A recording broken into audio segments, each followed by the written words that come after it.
역적의 씨를 어디로 데려가느냐? 궁녀 체리는 피를 흘리며 붉은 매화 자국을 지닌 아이 명우를 눈밭에 버렸습니다. 천한 여종 소화는 추격대의 고함 소리 속에서 왕실의 강보를 품었습니다. 그녀는 모든 법도를 거스르고 금지된 생명을 키웠습니다. 20년 후 100년사의 신동으로 자란 명우는 임금의 행차를 지키다 자신의 운명을 드러냈습니다. 그의 목에 새겨진 붉은 매화 자국은 곧 죽음의 표식이었습니다. 왕위를 포기한 소년의 삶은 이제 경랑 속으로 뛰어듭니다. 그날 조선의 이치는 송두리째 흔들리기 시작했습니다.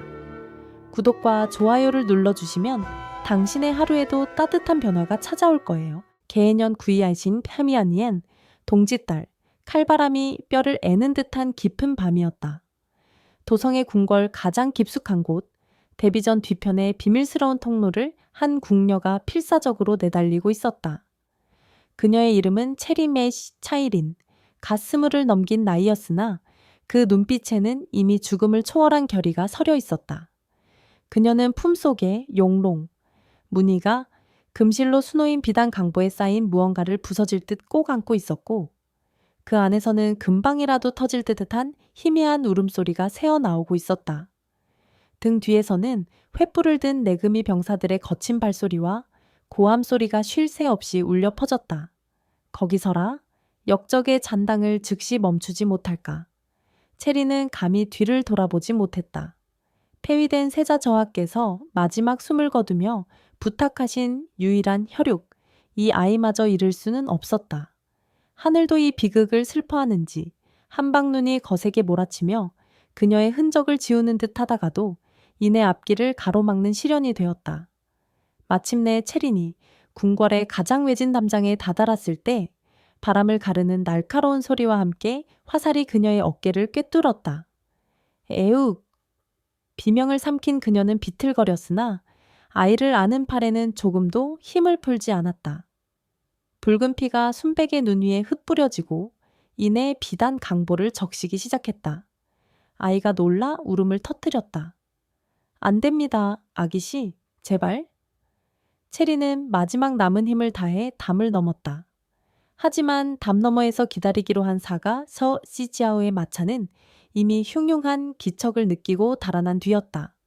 절망이 체린의 눈앞을 가렸다. 그녀는 피눈물을 흘리며 아이를 내려다보았다. 죄 없는 생명.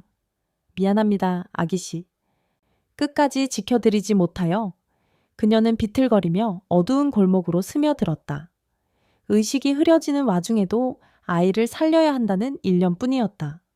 정신이 아득해질 무렵 거대한 기와집의 담장이 앞을 막아섰다. 좌의정 채주오 이청, 대감의 사저였다. 체리는 마지막 숨을 짜내어 낮은 담을 넘었고 마당 뒤편 장독대 근처 가장 어두운 곳에 아이를 내려놓았다. 떨리는 손으로 강보를 다시 여몄다. 이 아이의 신분을 증명할 유일한 표식, 황실의 문양이 새겨진 금실 매듭. 부디 자비로운 사람을 만나시길. 그 말을 끝으로 체리는 아이의 울음소리를 뒤로 한 채 담장 넘어 어둠 속으로 사라졌다. 눈보라는 더욱 거세졌고 장독대 옆에 작은 생명의 울음소리는 점점 약해져 갔다. 같은 시각 좌의정 댁 안채는 대감의 부인이 상의를 느껴 어수선하기 짝이 없었다. 행랑채의 여종 소화, 수화는 촛불을 들고 조용히 뒷마당으로 향했다. 24의 소화는 어려서부터 이 집에 팔려와 갖은 고초를 겪었지만 심성이 곱고 손이 빨라 안주인의 신임을 얻고 있었다. 물이 다 떨어졌사옵니다. 이 밤중에 위험하지만 우물에 다녀와야겠사옵니다. 그녀는 두터운 솜저고리를 여미고 물동이를 들었다. 촛불을 가슴에 품고 조심스레 걸음을 옮기던 소아는 장독대를 지나다 걸음을 멈췄다. 짐승의 울음소리와는 다른 분명 갓난아이의 울음소리였다. 이 한밤중에 이 눈보라 속에 소아는 촛불을 높이 들었다. 장독대 옆 눈에 덮인 비단 덩어리. 가까이 다가간 그녀는 숨이 멎었다. 금실로 용 무늬가 새겨진 최고급 비단 강보. 그 안에 작은 아이가 숨을 헐떡이고 있었다. 세상에. 소아는 황급히 아이를 안아들었다. 입술은 파랗게 질려 있었고 온몸은 얼음장처럼 차가웠다. 그런데 강보가 예사롭지 않았다. 왕실에서나 쓰는 물건이었다. 소아의 머리가 복잡해졌다. 이 아이는 대체 누구란 말인가? 그때 담장 너머에서 사람들의 고함 소리가 들려왔다. 이 금방이 틀림없다. 역적의 씨를 남겨두면 후환이 될 것이니 샅샅이 뒤져라. 소아는 온몸에 소름이 돋았다. 본능적으로 알았다. 이 아이는 쫓기고 있고 목숨이 위태롭다. 그녀는 망설일 틈도 없이 아이를 자신의 저고리 품 안에 깊숙이 넣고 물동이를 내팽개친 채 자신의 방으로 뛰었다. 방문 빗장을 단단히 걸어 잠근 소아는 떨리는 손으로 아이를 감싼 강보를 풀었다. 아이는 거의 숨을 쉬지 못하고 있었다. 소아는 급히 아궁이에 남아있던 불씨를 살려 방 안을 두고 자신의 얇은 치맛자락을 찢어 아이를 품 안으로 깊숙이 넣었다. 자신의 천으로 이 작은 생명을 살려야 했다. 아가야, 제발 눈을 뜨거라. 얼마나 지났을까? 아이의 파리했던 입술에 조금씩 혈색이 돌기 시작했다. 작은 입이 젖을 찼듯 오물거리는 모습에 소아는 저도 모르게 눈물을 쏟았다. 밖에서는 여전히 횃불을 든 군사들의 고함 소리가 간헐적으로 들려왔다. 소아는 아이가 입고 있던 비단 강보를 바라보았다. 용의 수노인이 물건은 축복이 아니라 재앙의 증표였다. 이대로 두었다가는 아이도 자신도 죽음을 면치 못할 것이다. 그녀는 떨리는 손으로 방바닥에 낡은 나무 판자를 드러내고 그 안에 비단 강보와 금실 매듭을 깊숙이 숨겼다. 그리고는 자신의 낡은 무명 속저고리를 찢어 아이를 다시 감쌌다. 이제부터 이 아이는 귀한 용손, 롱선이 아니라 천하디천한 여종의 아이일 뿐이다. 그녀는 아이에게 명우, 민유라는 이름을 지어주었다. 어두운 세상에서 밝게 빛나라는 뜻이었다. 진짜 시련은 그때부터였다. 아이를 낳은 적 없는 소아에게 젖이 나올 리 만무했다. 명우는 배가 고파 밤새 울었다. 소아는 밤마다 명우를 업고 행랑채를 몰래 빠져나가 마을에 갓 아이를 낳은 산모들을 찾아다녔다. 아씨, 제발. 제 조카이인데 어미가 산후병으로 알아누워 굶어 죽게 생겼사옵니다. 그녀는 무릎을 꿇고 애원했다. 종년 주제에 웬 조카 타령이야. 욕을 하며 쫓아내는 이도 있었고 쯧쯧 가엾구나. 동정심에 젖을 조금 나누어 주는 이도 있었다. 소아는 그렇게 얻은 귀한 젖을 헝겊에 적셔 명우의 입에 물렸다. 자신의 밥은 굶으면서도 명우를 위해 쌀을 조금씩 빼돌려 미음을 쑤었다. 소아의 몸은 날이 갈수록 야위어 갔지만 명우는 그런 어미의 희생을 아는지 병칠에 한 번 없이 무럭무럭 자라났다. 아이의 맑은 눈동자는 소아가 이 지옥 같은 삶을 견디는 유일한 이유였다. 하지만 비밀은 오래가지 못했다. 어느 날 대부인 다후렌 마님이 안채의 소란스러움을 피해 행랑채 근처를 지나다가 소아의 방에서 희미하게 들려오는 아이 울음소리를 듣게 되었다.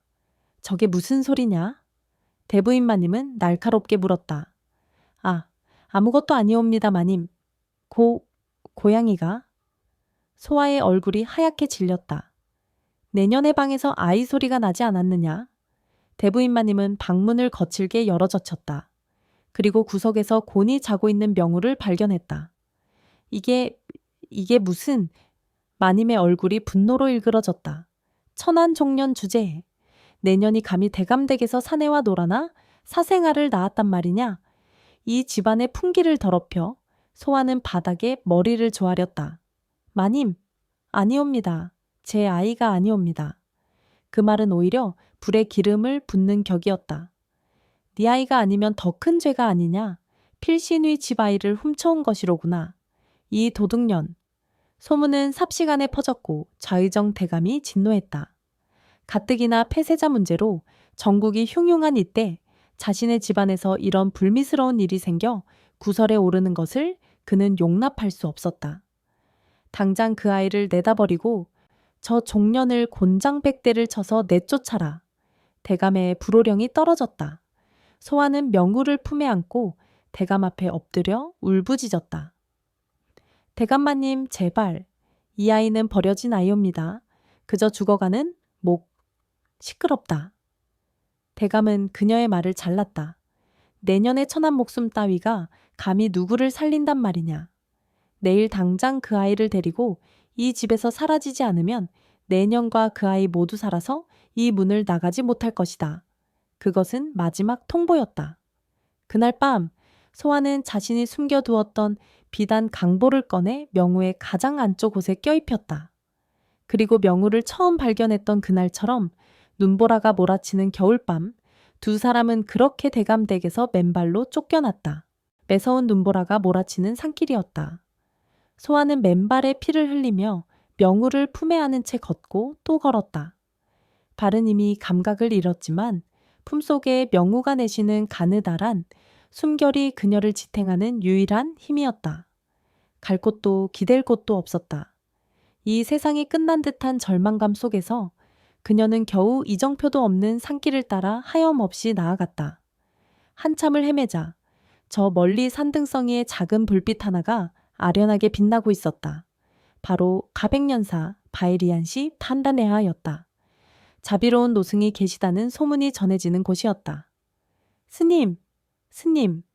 소아는 마지막 힘을 짜내어 절 문을 두드렸다. 한참 만에 문이 열렸고 늙은 노승이 촛불을 들고 밖을 내다보았다. 이 깊은 밤에 누구시오? 소아는 명우를 품에 안은 채 그 자리에 쓰러졌다. 스님, 제발 이 아이를 살려주소서. 혹한 속에 너무 오래 노출된 탓이었다. 노승은 놀라 두 모자를 안으로 들이고 이들의 예사롭지 않은 처지를 짐작했다. 며칠 밤낮을 앓은 소아가 깨어났을 때 명우는 노승의 품에서 평화롭게 잠들어 있었다. 소아는 눈물로 감사를 표했다. 노승은 명우의 얼굴을 물끄러미 바라보았다. 이 아이는 보통 인연이 아니오. 맑고 깊은 눈빛을 보시오. 전생에 큰 복을 지었으나 동시에 감당하기 어려운 큰 어비네아에도 짊어진 아이이니. 노승은 소아에게 말했다. 그대가 이 아이를 구한 것이 아니라 부처님께서 그대에게 이 아이를 맡기신 것이오. 이것이 그대의 어비자 복이 될 것이니. 소아는 가슴 깊은 곳에서 차오르는 알 수 없는 감정에 하염없이 눈물을 흘렸다. 저는 그저 이 아이가 웃는 것을 보고 싶을 뿐이옵니다. 백년사 노승은 소아와 명우가 절에 머물도록 허락했다. 소아는 절에 허드레시를 도맡아 하며 명우를 정성껏 키웠다. 봄이 오고 여름이 지났다. 명우는 총명했다.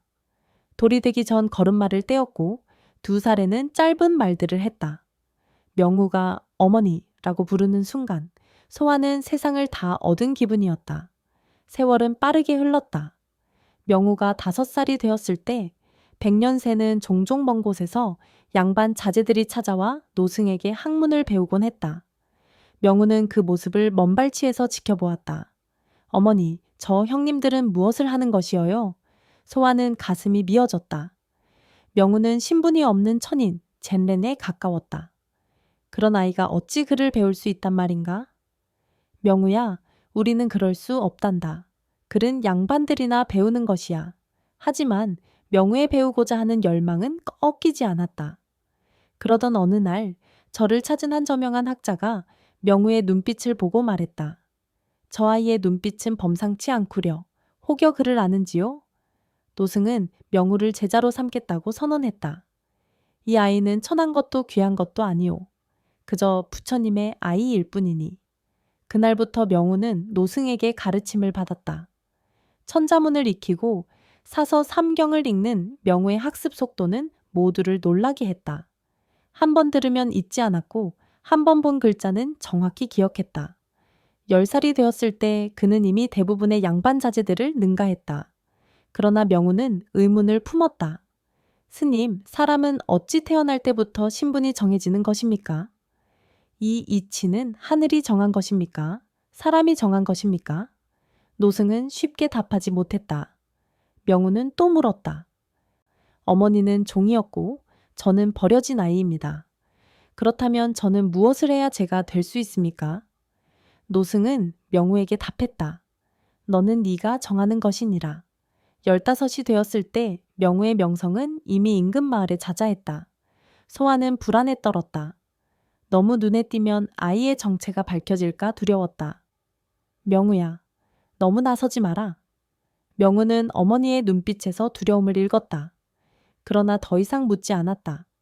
글만으로는 세상의 어둠을 막을 수 없음을 깨달은 명우는 무예를 배우고 싶다고 청했다. 글만으로는 부족합니다. 칼은 사람을 지키기 위한 것입니다. 노승은 산 아래 응어하고 있는 전직 무관, 우관을 소개해 주었다. 명우는 낮에는 글을 익히고 밤에는 검을 연마했다. 그의 모든 수련은 오직 하나, 어머니를 지키기 위함이었다. 세월은 빠르게 흘러 명우는 20살의 건장한 청년이 되었다. 경진년 갱첸옌, 봄, 도성에서 멀리 떨어진 백년사에도 큰 소식이 들려왔다. 임금께서 남쪽을 순행하시며 행차길의 백년사 근처를 지나가시리라는 것이었다. 온 마을이 떠들썩했지만 소아는 불안에 잠겨 명우를 붙들었다. 명우야, 네가 누구인지 아는 사람은 이 어미와 스님뿐이다. 행차 당일은 절대 절 문 밖으로 나가지 마라.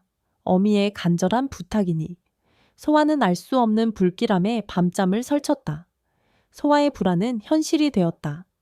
행차 당일 왕의 행렬이 산길을 지나가던 순간 매복하고 있던 자객 치익해들이 기습했다. 자객들의 칼날은 번뜩였고 호위무사들은 필사적으로 막았으나 역부족이었다. 임금의 목숨이 위태로운 순간이었다. 명우는 어머니의 만류를 뿌리치고 절 밖으로 뛰쳐나왔다. 전하, 위험하십니다. 그의 검이 섬광처럼 번쩍이며 자객의 칼을 쳐냈다. 무관에게 배운 검법은 수련생의 것이 아니었다. 그의 움직임은 자연스럽고도 날카로웠으며 몇 탑을 주고받은 끝에 명우는 우두머리 자객의 검을 떨어뜨렸다. 자객은 독약을 먹고 쓰러졌고 명우는 숨을 고르며 임금께 무릎 꿇어 절했다. 소인의 무례를 용서하소서. 임금은 놀란 눈으로 그 젊은 청년을 바라보았다. 범상치 않은 깊이를 가진 눈빛이었다. 내 이름이 무엇이냐? 어느 집안이냐? 소인은 명우라 하옵니다. 백년사에서 자란 몸이옵니다. 임금은 고개를 끄덕이려던 찰나 명우가 숨을 고르며 옷깃을 여미는 순간 임금의 눈이 커졌다. 명우의 목덜미에는 선명한 붉은 매와 홍매이 모양의 자국이 새겨져 있었다. 왕실의 정통 혈통에게만 나타나는 선천적 표식이었다. 임금의 호위대장이 급히 다가와 명우의 목덜미를 확인하고는 얼굴이 새파랗게 질렸다. 전하, 저것은 임금은 나지막이 말했다. 물러가라. 임금은 조용히 명우에게 다가갔다. 내 목의 저 자국은 어찌 된 것이냐. 태어날 때부터 있었다고 들었사옵니다. 임금은 깊은 한숨을 내쉬었다. 다행이구나. 살아남았으니? 임금은 잠시 주위를 돌아보았다. 이 일을 아무에게도 발설하지 말라. 명우야, 너는 오늘 큰 공을 세웠다. 언젠가 내가 너를 다시 부를 것이니 그때까지는 조심하여라. 임금의 행렬은 그렇게 떠났고 명우는 자신이 누구인지에 대한 근본적인 의문에 빠진 채 그 자리에 멍하니 서 있었다. 그날 밤 백년사에서 소아는 명우를 붙들고 오열했다. 이 어미가 무엇이라 했느냐, 왜 나섰느냐. 그녀는 마침내 20화 동안 숨겨왔던 진실을 모두 털어놓았다. 비단 강보, 왕실 문양, 핏자국, 그리고 자신이 쫓겨났던 모든 이야기를. 너는 보통 아이가 아니다. 너는 왕실과 관련된 아이다. 그리고 누군가 너를 죽이려 했다. 명우는 충격에 말을 잇지 못했다. 그는 붉은 매화 자국이 새겨진 자신의 목을 만지작거렸다. 어머니, 저는? 그럼 누구입니까? 한 달 후 궁궐에서 온 사신이 백년사다를 찾았다.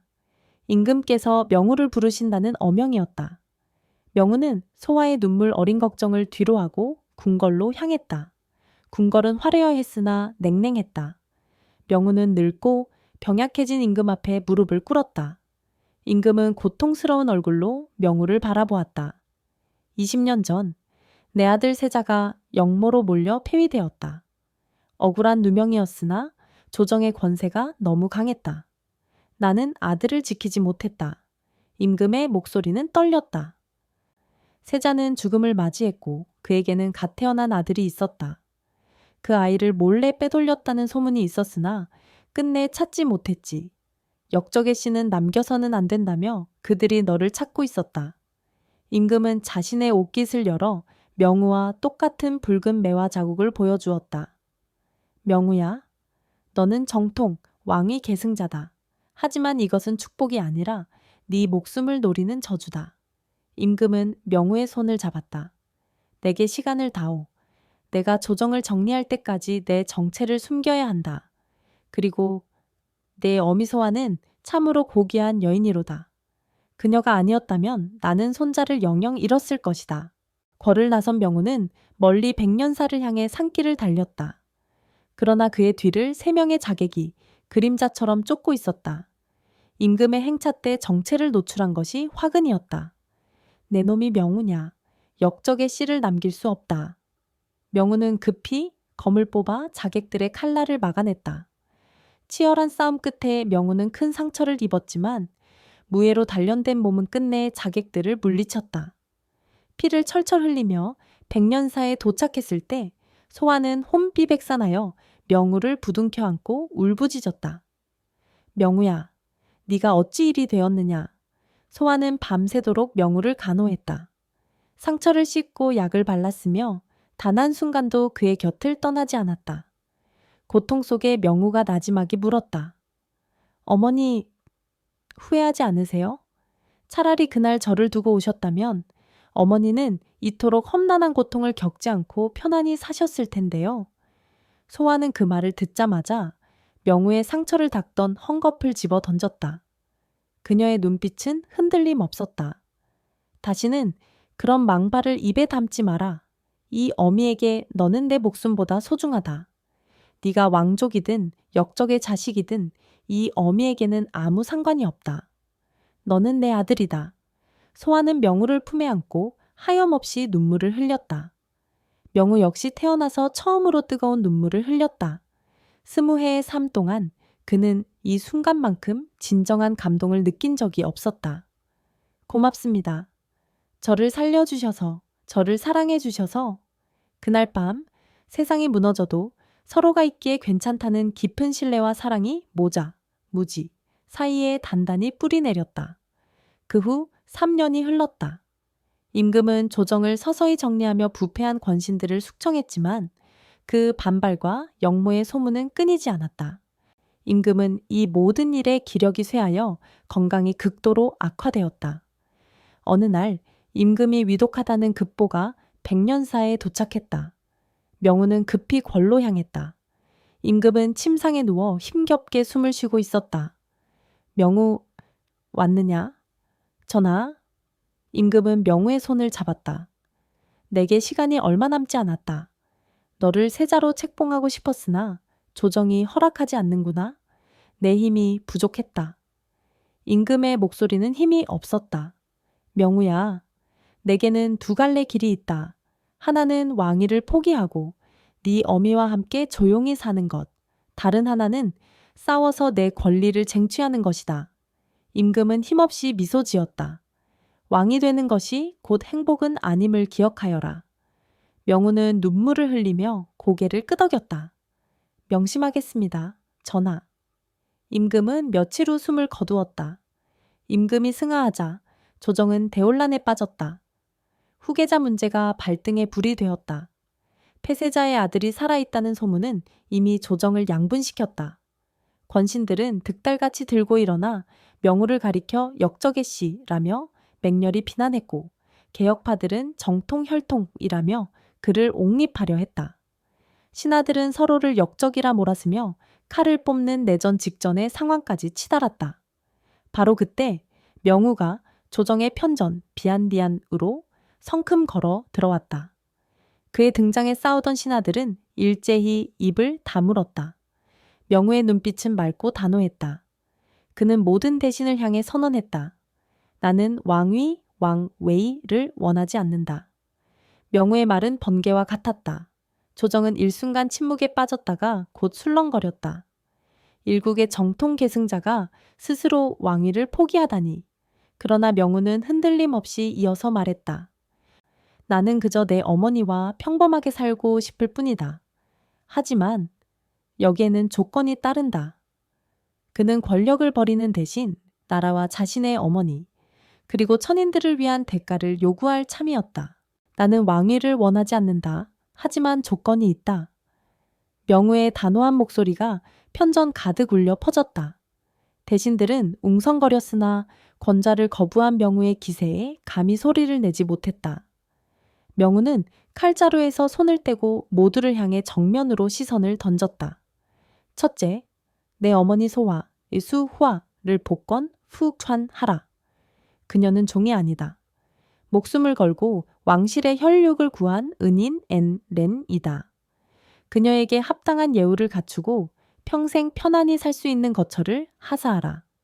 명우의 눈빛은 어머니를 향한 존경심으로 가득 차 있었다. 둘째, 이 나라의 백성들, 특히 천민, 잼민들을 함부로 대하지 말라. 신분이 낮다고 해서 그들이 사람이 아닌 것은 아니다. 그들도 이 나라의 근간이며 그들에게도 최소한의 인간적 대우가 보장되어야 한다. 내가 보는 앞에서 이 두 가지가 반드시 이루어질 것을 약속하라. 명우의 요구는 단순했지만 조선의 근간을 뒤흔드는 것이었다.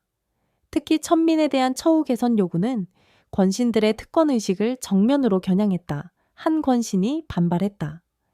감히 역적의 씨가 된 내 놈이 조정에 조건을 내건단 말이냐. 명우는 그를 향해 차분하면서도 단호하게 말했다.